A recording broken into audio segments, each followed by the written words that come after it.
மகள் படித்து பட்டம் பெற வீட்டில் இருக்கும் கடைசி பொருளான தாலியை விற்று கல்வி கட்டணம் செலுத்த முயன்ற ஏழை தாய்.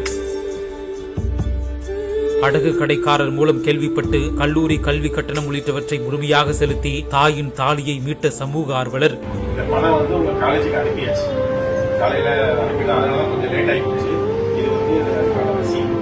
இணையதளத்தை கலங்க வைத்த நிகழ்ச்சி சம்பவம். நீ உன் சம்பளத்திலேருந்து யாராச்சும் கஷ்டப்படுவாங்க, யாராச்சும் மொத்த 2 பேருமே அந்த நம்பிக்கையில தான் வந்து கடன்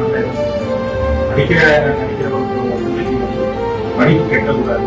நாகப்பட்டினம் மாவட்டம் சிக்கல் கிராமத்தைச் சேர்ந்தவர் முருகதாஸ் பெரியநாயகி தம்பதிகள். இவர்களுக்கு ரோகிணி துர்காதேவி என்ற 2 மகள்கள் உள்ளனர். முருகதாஸ் அன்றாடம் கூலி வேலைக்கு சென்று சொற்ப வருமானத்தில் குடும்பத்தை நடத்தி வந்திருக்கிறார். திடீரென ஏற்பட்ட உடல்நலக்குறைவு காரணமாக கடந்த 2022ஆம் ஆண்டு மரணமடைந்துள்ளார். இந்த நிலையில் செய்வதறியாமல் திகைத்து போன பெரியநாயகி ஒற்றையாளாக தனது 2 மகள்கள்